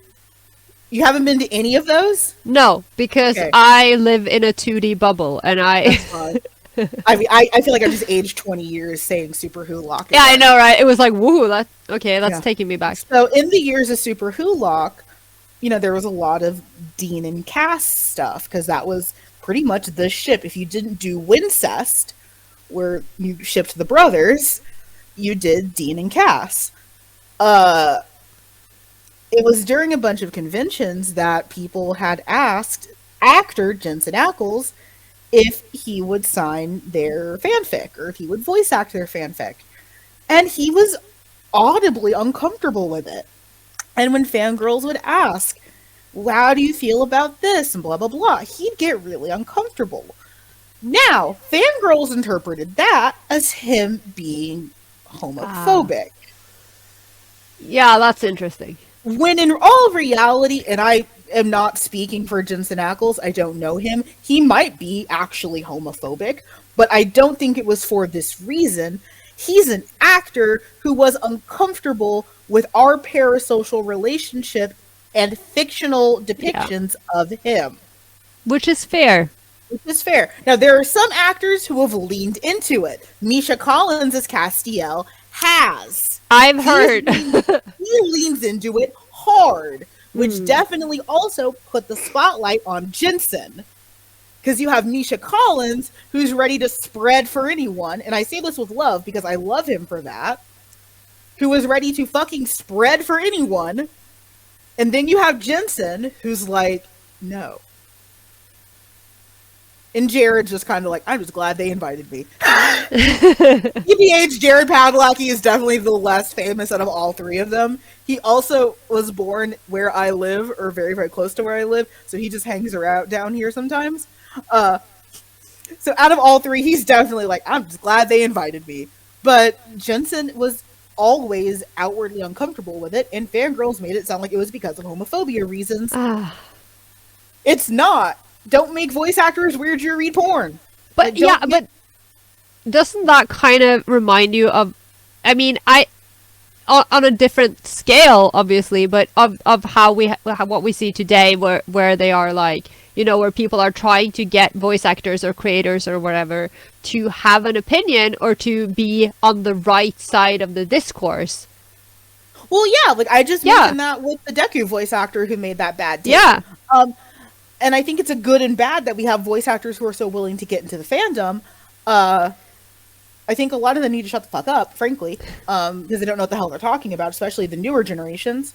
And I think also we need to acknowledge that it's different because, like, in Japan, they're used to a lot of that queer baiting. Watch any Hetalia panel. They understood the assignment. They know what they're doing. They know that this is all queer bait, and they have fun with it. You can't expect every series to do that, though. No. Like, any Hetalia panel is utter chaos, and it's one of my favorite things. You should watch them. Just like with the Japanese cast, it is just complete and utter chaos. But I love watching panels with Japanese seiyus, but the culture is completely different. It's so different. And even back then, because Japanese fan culture has its own rules and its own conventions, and everyone knows them and understands them, and we cannot expect them to abide by our arbitrary rules that someone just made up. And we can't project our standards or whatever onto them. But it's very different. Yeah, it's very, very different. You are 100% and completely right. But yeah, we definitely did some cringe. There was definitely like some bad behavior, and I don't want to ignore that. There was a lot of sexual assault and sexual harassment. There was a lot of bad stuff done to kids. That stuff did happen. Not to mention, again, the lasting effects of having your entire view of sex and sexuality come from pornography. That's not great. I'm living proof. That's not Japan's fault. That's on Catholicism. Yeah, yeah. I agree. Respectfully agreeing as a heathen. That's on Catholicism and being raised in the South. But it's also, I just want to put this out there because we live in an era where we need to spoon feed everything to the world. And here's the thing. We were cringy as hell. We did a lot of bad things. We had a lot of bad things. You know, we saw a lot of things and we accepted them because that was the norm. Because we didn't know about Me Too. We didn't have con is not consent. We didn't have anything. And what I need people to understand is that what you did or what you believed was okay when you were 15, 16, 17 doesn't, yeah, and it doesn't mean that you are a horrible person today because surprise, we learn, we grow, we cringe. Like if I could take back some of the things that I said when I was a child, like, well, absolutely, 100%. Oh, I'll give you mine. Like, you want to talk about like cultures changing and stuff? We'll tie it back to Full Metal Alchemist. Here in Texas, well, back home in North Texas, because Funimation is there, we had the Miniskirt Army, which was a Roy Mustang fan club. Wow. Yeah. Who was in the Miniskirt Army? Mostly where are you? Girls. Yeah. Mostly teenage girls. Who was the head of the Miniskirt Army?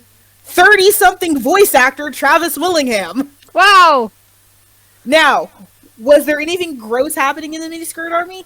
Not from my experience. I am not saying that too. If that did happen to you and there was something gross, I wasn't there for that and I didn't know, and I'm obviously sorry. Nothing gross happened to me in my experience. But looking back, if I had a child and she said, "Mother, I'm going to take this miniskirt and I'm going to go hang out with a bunch of teenagers who have idolized a 30-year-old man," it'd be like those old-timey like theater hooks where I grab my child like that and drag them back in. There's no situation on God's green earth that I would ever allow that. In hindsight, that's terrifying that we did that. And that no one thought that that was a problem. Yeah. I mean, obviously we didn't have any of that because, you know, again, Norway. We didn't have anything. So, you know, I would say, I mean, I can only speak for, and again, because the communities were so small, it wasn't like now. You didn't have 2,000 of your closest friends on Twitter from all over the world. It was a very, very small community, and I was one of very few people that I knew who were into BL and who were into this stuff, and I don't know. You know, obviously we didn't have any of these things. When we started getting cons and things, it was definitely, we had the glumping, we had the kind of dubious interaction with people who were older or younger than us because we just, you know, that was just how it was. We didn't consider, could this be a problem? Could this potentially be uncomfortable for this person? Because it wasn't even a dialogue. And I think that it probably also came from the fact that you get this expectation of what it's supposed to be like. Kids are impressionable. And if you look at kids today, you know, they grow up with Instagram and influencers, and they think that you have to look like that, you have to dress like that. And in the same way, in fandom communities, if you were 14 years old on the internet in 2007 and you saw footage from American conventions, you thought, oh, I have to act like that. If you were a yaoi fangirl, as we called it, that meant you had to objectify your male friends and try to make them kiss each other. And that wasn't a problem because everybody did it. But obviously... Triggered. I'm not... Yeah. Triggered. Yeah, I mean, we were bad. And, like... We were horrible. I do love that you acknowledge that there's room to grow. And I think that's a big thing that I want to harken on is that am I the same gross fangirl that I was at 15? No. No. And you still give me money to write non-con? Yes. But that's because it's fiction. Yeah. I will still happily write your non-con for money. You want one of the teachers of Naruto? This bad boy here can fit so many bad teachers of Naruto. You want to get non-conned by Itachi? I got you, fam. But yeah, I love that you brought up that like the standards aren't the same, and I don't think that's not a pass. That's not an it's okay, but it is an acknowledgement that we've come a long way, and we still have a long way to go. Yeah. And I think that is important that we as older Fujins and as adults in the community, we have to acknowledge the things that we did. Absolutely. That were problematic. But I just, but again, wanting to harken on that because I don't want to be, I don't want to be canceled for something I did when my brain wasn't developed. Absolutely. Like because obviously I don't do that anymore. I mean, I got canceled by guinea pig stands, so just don't cancel me over anything, honestly. I just don't want to be canceled anymore. That was not fun. I mean, I get it if I am, because clearly we have a very hostile community these days where people are canceling left and right. It's like, oh, you don't like the same ship as I do? Have you seen these people? This is a tangent, but have you seen these people who have like their cards and then they have like, do not interact if your name is this or this? I'm like, that's so petty. What? That is so petty and toxic. Is this directed at one specific person, or is it like, do you hate everyone named Oscar? I just wonder. I love the idea of like curating your experience so much that you don't even acknowledge other ships. Yeah. Like you're on like the yacht option where you just decided, no, this isn't a social community. This is a fucking dictatorship. But the thing is, if you want to do that, like, because I will be the first one, like, I have always done this, I have grown, going back to talking about, our olden ways and shipping wars, for instance, like, I have changed. I am much more open to multi-ship or, just playing around with characters now than I used to be. Absolutely. But I have always been, like, very strict in my ways. Like, I had, for such a long time, it was Sasu Naru, not Naru Sasu. I did not want Naru Sasu. I don't want to acknowledge it. Now, I also don't want to acknowledge it. Interestingly, I've always been, I'm kind of okay with the SNS. I'm just, I don't, I don't like strictly Uke Sasuke. But the thing is, I can, curate my feed and choose to only see Sasunaru content. I can choose to only consume this pairing. But I'm not going to yell at everyone who likes another pairing. I can, of course, pretend like it doesn't exist. Because of course, muting keywords is a beautiful tool. And absolutely. The only place that I don't really get to do that is on the podcast Twitter. Yeah. Because I have to be, like, impartial. I used air quotes if you're a listener only. So, like, that means if Given does a thing, even though I do not care about Given, I need to retweet it because it's not my show. Just because I don't care about Yuri on Ice doesn't mean that other people don't care about Yuri on Ice. So that's the only place where, like, I don't really get to do that. But even then, I don't have to do it all the time. Like, it's not the Given show, so if Given has no news, I don't have to acknowledge them. It's the Gravitation show. It's the My Hero Academia show right now. Yeah, that too. Did you see me retweeting a lot of Tamaki this weekend? Yes. Yes. I will convert you one day. I didn't like him. My child. I think he's perfectly serviceable. He's adorable. I don't think he needs to be a hero though. I really don't think so either. I think that maybe he should find another job. Yeah, like I don't think he's bad. I think he might even be nice. I don't think he needs to be a hero. I'm very concerned about him. Yeah. Like, I Yeah. don't think I've been like this concerned about a fictional character in a long I know! time. He's the kind of person where you're just kind of like, But it's not positive for me. It's like, are you okay? It's like looking at a sick animal. but he's not okay. I love him, but It's like when you look outside and you see like a feral cat and it's like obviously not well. And it's like you need assistance. Friend, what are you doing? but that's why he has Meteor. That's what he's for.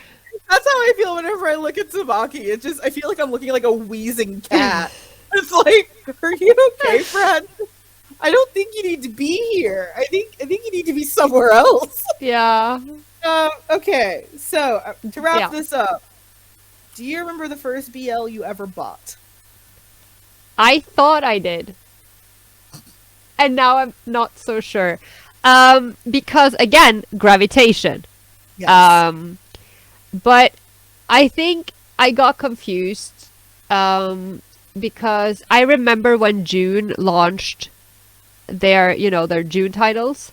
And I remember the first June title I bought, and I was gonna bring it up, but I forgot. But it's called Kissing. I remember that one. And I somehow managed to sort of divide this away from, because I had Gravitation, and then I had Demon Diary, which apparently technically isn't BL, but I mean, it's gay. And also Fake, and I know that I bought those three, and I might even have bought them.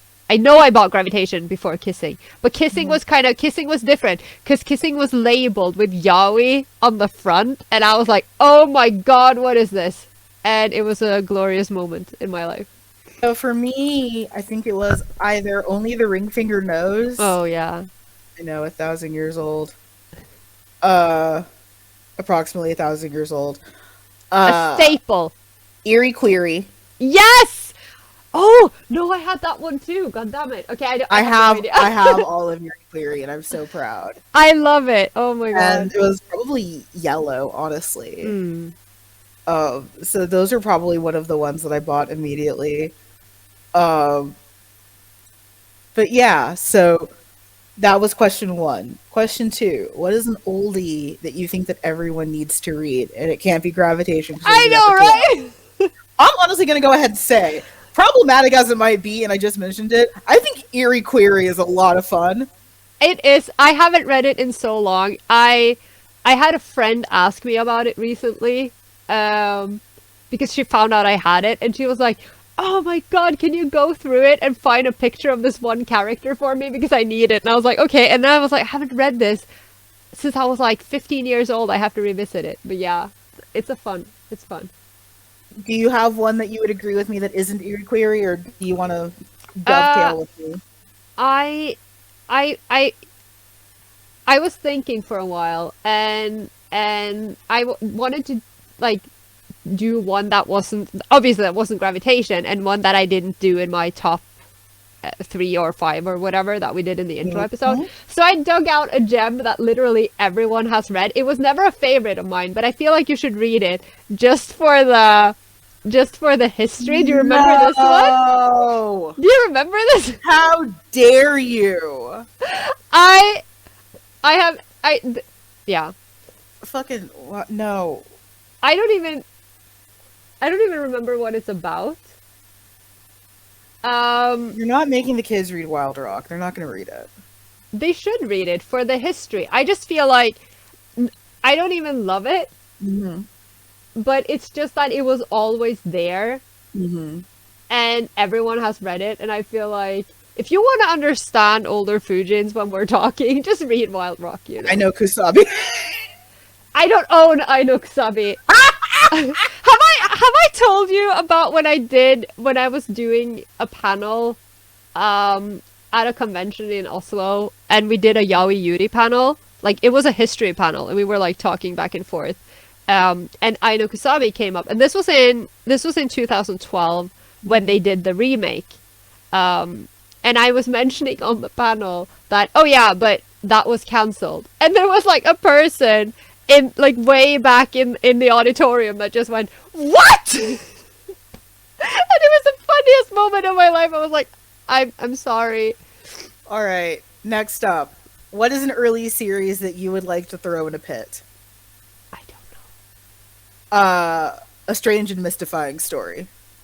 Didn't you have that on a list before?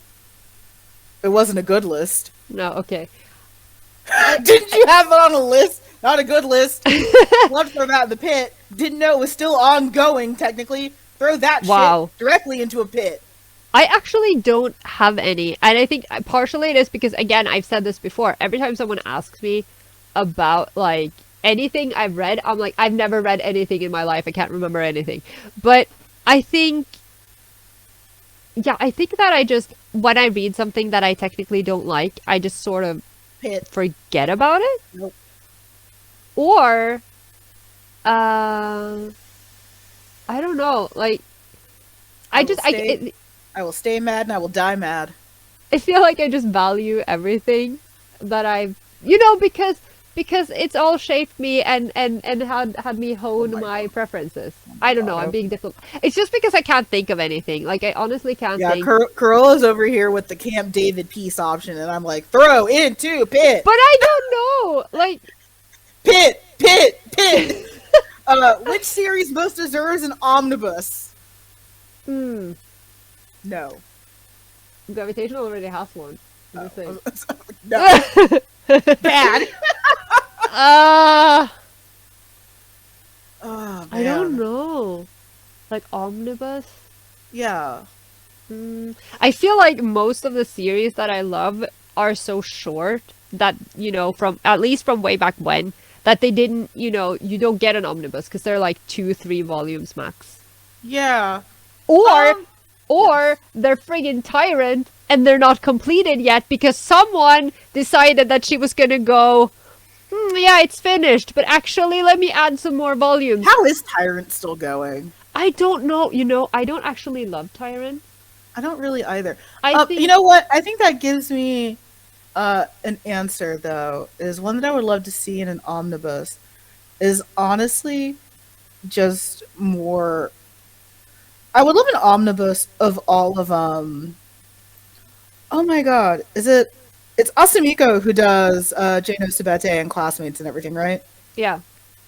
I would love 2 separate omnibi of Asumiko that will destroy you and Asumiko that will not destroy you. Yeah. Because I feel so bad for people that read, like, Classmates and then go into, like, her other stuff and it's all just a fucking nightmare. Like, we really need, like, talk about a fucking mangaka who I don't know what your style is. Like, I would love, like, 2 separate omnibi of, like, this is the Asumiko that will destroy you. This is the Asumiko that is fine. That would be really nice. It's like when they do the light and dark. Yeah, versions. She'd be perfect for that. Yeah. I cannot imagine coming in through Classmates, looking at her work, and being like, fuck. Because where do you go after Classmates for her?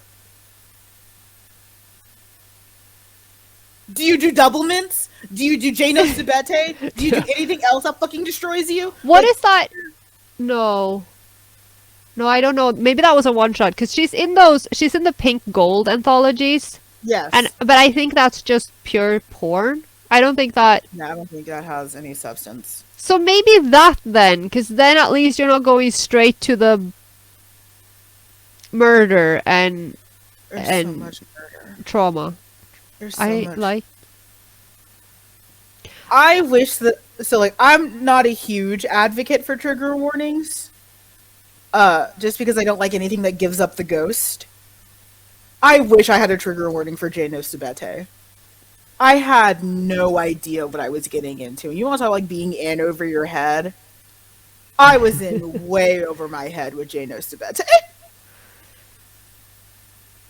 Do you have an see the trauma written all over your face? You're just like, And I read it. I read all of it to the end because I'm very much that person. But like I've mentioned this on the old one, I'm pretty sure I've mentioned it here. Like there's been a couple of times where I've had to just like get up and walk away from manga. Yeah. And Jano Subete was one of them. where I it's can't just even like, remember. I know I've read some of it. I don't know if I've read the whole thing, but I think that might have been more due to availability than anything. it's hard. I think like I had just happened to find a scan later that was like Yeah. determined to keep it going, and I was in college. Like I I have was in college and had nothing to do, and I had just found like the one scan later who was like, "Fucking fine, let's go." Like yeah. this was their magnum opus for some reason. Well, I don't know, but it's like there are so many series that I have never finished because you couldn't follow the scanlators because you didn't have anywhere to actually actively follow them, and a lot of these are now being published legally, and I'm like, yay! But now I have no time to read them, so that's another problem I have in my life. But yeah, Right now. do I have any? I am looking at at another volume I brought with me, and I don't know. Clearly, there is no substance here. Okay, but you remember this, baby. This is sensitive pornograph. This is the English version, Not sensitive pornograph. and I wish from the bottom of my broken heart that we would get more Ashika Sakura. So I would love to see an Ashika Sakura omnibus with more of her anthologies, because if you do read sensitive pornograph, I First mean, of all, you're 90 years old. we've all seen the OVA, and I just want to take a moment of silence to appreciate that that is the only, like, arguably good graphic BL we've ever seen in animated form. Maiden Rose. But I don't know, because I don't have a relationship with it, but Oh, I do. I don't know, I just felt like everything really clicked for me with that one because they are my type, they are the exact character type that I love. And anyway, but the point is, I do love that, unironically love it. But Yes. if you read the anthology, there's another story in here that has like multiple chapters, and I'm so much more invested in that one. And I was like, why didn't this get animated? Also, can we appreciate Amanda gasp and Maiden Rose? Like, what? It's like Amanda gasps and Maiden Rose. But yeah, I'm that's sorry. No, it's fine. That's a good one. We'll probably talk about more of these in our Discord. That was And fun. possibly during the live, maybe. Oh yeah, we have a live. I want to stream hear what everyone else's Fujin planned. Oh race yeah, and first we were, definitely. we want to hear this. Fuck. Yeah. Like, we're old and we know our audience is not that young, so let us know. It has been a hectic year for us as a show. I would like to appreciate and tell all of you guys that thank you for sticking with us. Thank you for welcoming me. Yeah. Thank you for being so welcoming to Carola. Thank you, Carola, for rolling with the punches. This year has been insane in every facet of the word, from not just the podcast scenario, but from existence. Yeah, existing is hard. Existing is really hard. So I want to definitely take a moment out to say that I am so grateful to each and every single one of you for allowing selfishly for me to continue my dream, which is this show. I'm glad that I welcomed Carola onto the show. I honestly could not have asked for a better co-host and partner, even though I 100% realize that I have adopted a feral gremlin. And I'm yours now. Accept the feral gremlin. like, you've given me love and affection. That was your problem. Now you're stuck with me. Just don't feed me after midnight. You'll be fine. I promise. I make zero promises. This is where we would like to thank our patrons. Carola, would you like to read off the patrons' names, or do you want me to do it? I can try. I believe you. So thank you to our patrons. Thank you to Carm. Is it Carm? Yeah, we're gonna say Carm. Yeah. Jay, Lauren, and Jamie. You guys are awesome. Yes, thank you so much. We love you. We love you. If you'd like to join them, you can do so at patreon.com/the Yaoi Shelf. Again, your monetary support is not mandatory, but it is greatly appreciated. Greatly appreciated. Our patrons do have some cool stuff coming up, including their first bonus episode that they just received, and they'll be receiving another bonus episode In a couple of weeks because I have a convention in less than 2 weeks, and then Carola has stuff, and then it's the holidays, and I don't know what time is anymore. No. Nope. And We neither don't of talk us, about that. we do not talk about that. We will have a live stream for this coming up. I think actually next week. Yeah, next week. because Next again, Sunday. Time is not real.